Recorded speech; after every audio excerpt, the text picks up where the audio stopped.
रश्मि रथी के तीसरे सर्ग में के पहले भाग में हमने कृष्ण की चेतावनी पढ़ी।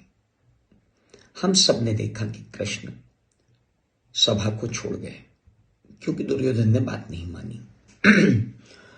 उसके बाद जब भगवान सभा से बाहर निकले, उन्हें कर्ण मिले और भगवान श्री कृष्ण ने कर्ण को अपने रथ में बिठाया और कर्ण से एक बहुत लंबा वार्तालाप उनका हुआ, जिसमें उन्होंने एक आखिरी कोशिश की कि युद्ध टल जाए। लेकिन कर्ण और कृष्ण का ये जो संवाद है,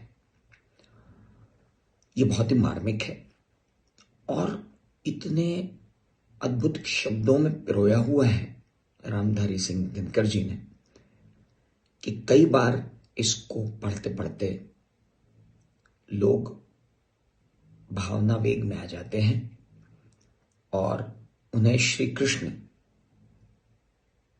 गलत लगने लगते हैं और कर्ण सही लगने लगते हैं। क्या श्री कृष्ण गलत थे? क्या कर्ण सही थे? और क्या श्री कृष्ण कर्ण को सही मानते थे? आइए देखते हैं इस कविता के भाग में। भगवान सभा को छोड़ चले, करके रण गर्जन घोर चले। सामने कर्ण सकुचाया सा, आ मिला चकित भरमाया सा। हरि बड़े प्रेम से कर धर कर, ले चढ़े उसे अपने रथ पर। रथ चला परस्पर बात चली, शम दम की टेढ़ी घात चली। शीतल हो हरि ने कहा, हाय अब शेष नहीं कोई उपाय। हो विवश हमें धनु धरना है, क्षत्रिय समूह को मरना है। मैंने कितना कुछ कहा नहीं, विष व्यंग कहां तक सहा नहीं। पर दुर्योधन मतवाला है, कुछ नहीं समझने वाला है। चाहिए उसे बस रण केवल, सारी धरती की मरण केवल। हे वीर, कर्ण से बोले, हे वीर तुम ही बोलो अकाम, क्या वस्तु थी बड़ी 5 ग्राम। वह भी कौरव को भारी है, मति गई मूढ़ की मारी है। दुर्योधन को बोधूं कैसे, इस रण को अवरोधूं कैसे। सोचो क्या दृश्य विकट होगा रण में जब काल प्रकट होगा। बाहर शोणित की तप्त धार, भीतर विधवाओं की पुकार। निर्षण विषण्ण बिल्लाएंगे, बच्चे अनाथ चिल्लाएंगे। चिंता है मैं क्या और करूं, शांति को छिपा किस ओर धरूं। सब राह बंद मेरे जाने, हां एक बात यदि तू माने, तो शांति नहीं जल सकती है, सम्राग्नि अभी भी टल सकती है। पा तुझे धन्य है दुर्योधन, तू एकमात्र उसका जीवन। तेरे बल की आस उसे, तुझसे जय का विश्वास उसे। तू संग न उसका छोड़ेगा, वह क्यों रण से मुख मोड़ेगा। क्या अघटनीय घटना कराल, तू प्रथा कुक्षी का प्रथम लाल। बनसूत अनादर सहता है, कौरव के दल में रहता है। शरचाप उठाए 8 प्रहर, पांडव से लड़ने हो तत्पर। मां का स्नेह न पाया कभी, सामने सत्य न आया कभी। किस्मत के फेरे में पड़कर, पा प्रेम बसा दुश्मन के घर। निज बंधु मानता है पर को, कहता है शत्रु सहोदर को। कृष्ण कर्ण की दुखती रग पर हाथ रखकर कर्ण को इमोशनली परसुएड कर रहे हैं कि वो पांडव के साथ आ जाए। ये आग्रह कृष्ण का युद्ध डालने के लिए कर्ण को है और वो कर्ण को कर्ण की ही असलियत से परिचित करा रहे हैं। अब वो फिर कर्ण को बोलते हैं, पर इसमें कौन दोष तेरा। अब कहा मान इतना मेरा, चल होकर संग अभी मेरे, हैं जहां 5 भ्राता तेरे। बिछुड़े भाई मिल जाएंगे, हम मिलकर मोद मनाएंगे। कुंती का तू ही तनय ज्येष्ठ, बल बुद्धिशील में परम श्रेष्ठ। मस्तक पर तेरे मुकुट धरेंगे हम, तेरा अभिषेक करेंगे हम। आरती समोद उतारेंगे, सब मिलकर पांव पखारेंगे। अरे पद त्राण भीम पहनाएगा, धर्माचिप चंवर डुलाएगा। पहरे पर पार्थ प्रवर होंगे, सहदेव नकुल अनुचर होंगे। भोजन उत्तरा बनाएगी, पांचाली पान खिलाएगी। आहा क्या दृश्य सुभग होगा, आनंद चमत्कृत जग होगा। सब लोग तुझे पहचानेंगे, असली स्वरूप में जानेंगे। खोई मणि को जब पाएगी, कुंती फूली न समाएगी। कृष्ण लपेट लपेट के अपनी बात जो है कर्ण को समझा रहे हैं। और अब एक और बात कृष्ण की तरफ से, कर्ण चुप है। रण अनायास रुक जाएगा, कुरुराज स्वयं झुक जाएगा। संसार बड़े सुख में होगा, कोई न कहीं दुख में होगा। सब गीत खुशी के गाएंगे, तेरा सौभाग्य मनाएंगे। अब कृष्ण की विनती, कुरुराज्य समर्पण करता हूं, साम्राज्य समर्पण करता हूं। यश मुकुट मान सिंहासन ले, बस एक भीख मुझको दे दे। कौरव को तज रण रोक सके, भूखा हर भावी शोक सके। जब श्री कृष्ण कर्ण को इतनी बात सुना रहे थे, कर्ण बहुत शांति से सुन रहे थे। मन में विचार भी आए, मुकुट दिखा होगा, सिंहासन दिखा होगा, मां दिखी होगी, भाई दिखे होंगे, राज्य दिखा होगा। मन में कोलाहल तो हुआ होगा। दिनकर जी कहते हैं, सुन सुनकर कर्ण अधीर हुआ, फिर क्षण एक तनिक गंभीर हुआ। फिर कहा, बड़ी ये माया है जो कुछ आपने बताया है।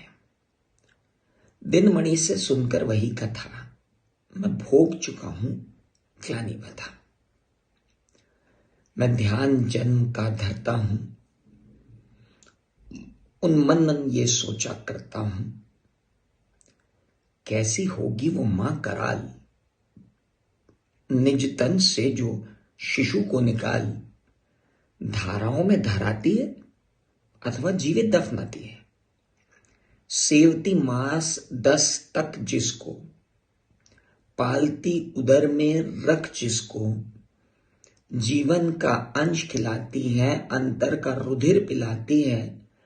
आती फिर फेंक उसको कहीं, नागिन होगी वो नारी नहीं। कुंती के लिए कर्ण के मन में कितना विद्वेष है, उन्होंने उन्हें नागिन कहा।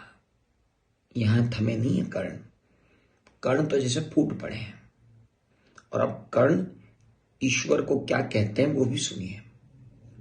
हे कृष्ण, आप तो चुप ही रहिए, इस पर न अधिक कुछ भी कहिए। सुनना न चाहते तनिक श्रवण, जिस मां ने मेरा किया जनन। वह नारी नहीं कुल पाली थी, सर्पिणी परम विकराली थी। पत्थर समान उसका ये था, सुत से समाज बढ़कर प्रिय था। गोदी में आग लगा करके मेरा कुलवंश छिपा करके दुश्मन का काम उसने किया। माताओं को बदनाम उसने किया। मां का भय भी न पिया मैंने, उल्टे अभिशाप लिया मैंने। वो तो यशस्विनी बनी रही, सबकी भौं मुझ पर तनी रही। कन्या वह रही अपरिणिता, जो कुछ बीता मुझ पर बीता। मैं जाति गोत्र से दीनहीन, राजाओं के सम्मुख मलिन।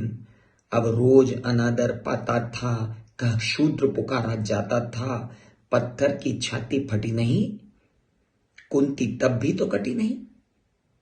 मैं सूत वंश में पलता था, अपमान अनल में जलता था, सब देख रही थी दृश्य पथा, मां की ममता पर हुई वृथा, छिपकर भी तो सुधि ले न सकी, आंचल छाया की दे न सकी।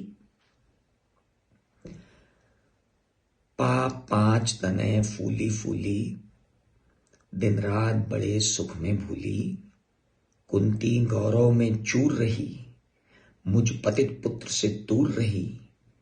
क्या हुआ कि अब बुलाती हैं, किस कारण मुझे बुलाती हैं?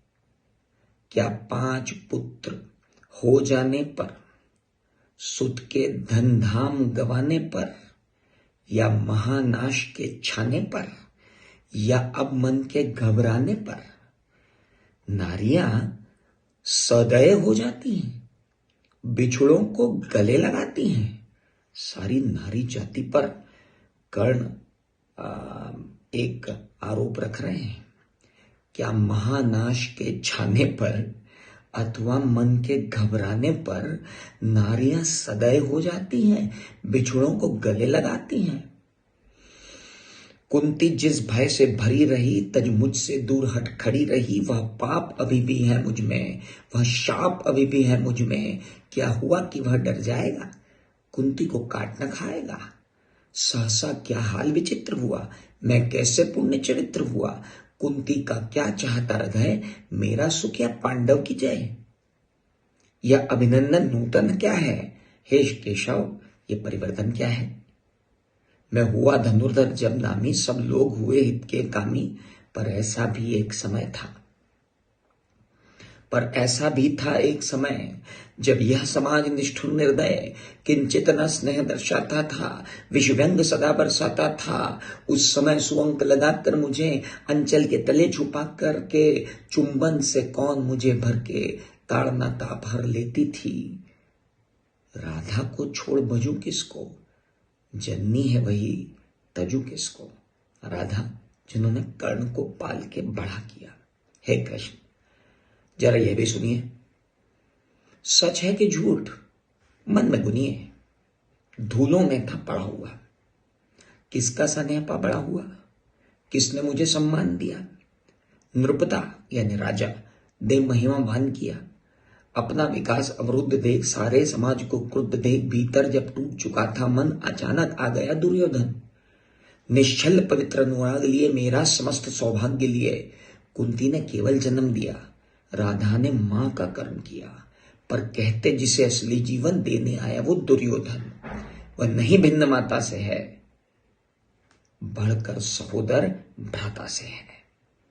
राजा रंग से बना करके, यशमान मुकुट पहना करके, बाहों में मुझे उठा करके, सामने जगत के ला करके, कर्तव्य क्या क्या न दिखाया उसने, मुझको नवजन्म दिया उसने। है ऋणी कर्ण का रोम रोम, जानते सत्य ये सूर्य सोम। तन मन धन दुर्योधन का है, यह जीवन दुर्योधन का है। सुरपुर से भी मुख मोड़ूंगा, केशव मैं उसे न छोड़ूंगा। सच है मेरी है आस उसे, मुझ पर अटूट विश्वास उसे। हाँ सच है मेरे बल पर ही थाना उसने महासमर। पर मैं कैसा पापी होऊंगा जो दुर्योधन को धोखा दूंगा। साथ सदा खेला खाया, सौभाग्य सोईश उससे पाया। जब अब विपत्ति आने को है, घनघोर प्रलय छाने को है, तब उसे यदि भाग जाऊंगा, कायर कृतज्ञ कहलाऊंगा। कुंती का भी मैं एक तन है, जिसको होगा इसका प्रत्यय। संसार मुझे धिक्कारेगा, मन में यही विचारेगा। फिर गया तुरंत जब मिला राज्य, फिर गया तुरंत जब मिला राज्य। फिर गया मतलब अपनी बात से फिर गया तुरंत जब राज्य मिला। यह कर्ण बड़ा पापी निकला। मैं ही न सह सकूंगा विषम डंक, अर्जुन पर भी होगा कलंक। सब लोग कहेंगे डर कर ही अर्जुन ने अद्भुत नीति गई। चल चाल कर्ण को फोड़ लिया, संबंध अनोखा जोड़ लिया। कोई भी कहीं नहीं चूकेगा, सारा जग मुझ पर थूकेगा। तब त्यागशील जब योगदान, मेरे होंगे मिट्टी समान। लोभी लालची कहलाऊंगा, किसको क्या मुख दिखलाऊंगा। जो आज आप कह रहे हैं आर्य, कुंती के मुख से कृपाचार्य, सुन हुए वही लज्जित होते, हम क्यों रण को सज्जित होते, मिलता न कर्ण दुर्योधन को, पांडव न कभी जाते वन को। लेकिन नौका तट छोड़ चली, कुछ पता नहीं किस और चली। यह बीच नदी की धारा है, सूझता न कूल किनारा है, ले लील भले ही धार मुझे, लौटना नहीं स्वीकार मुझे। कितने विश्वास से कर्ण कृष्ण को कह रहे हैं, धर्माधिराज का ज्येष्ठ बनूं, भारत में सबसे श्रेष्ठ बनूं, कुल की पोशाक पहन करके सिर उठा चलूं कुछ तन के, इस झूठ मूठ में रस क्या है केशव, यह सुयश सुयश क्या है। सिर पर कुलीनता का टीका, भीतर जीवन का रस पीका, अपना नाम जो ले सकते, परिचय न तेज से दे सकते, ऐसे भी कुछ नर होते, कुल को खाते और खोते। विक्रमी पुरुष लेकिन सिर पर, चलता न छत्र पुरखों का धर, अपना बल तेज जगाता है, सम्मान जगत से पाता है, सब देख उसे ललचाते हैं, कर विविध यत्न अपनाते हैं, कुल गोत्र नहीं साधन मेरा, पुरुषार्थ एक बस धन मेरा।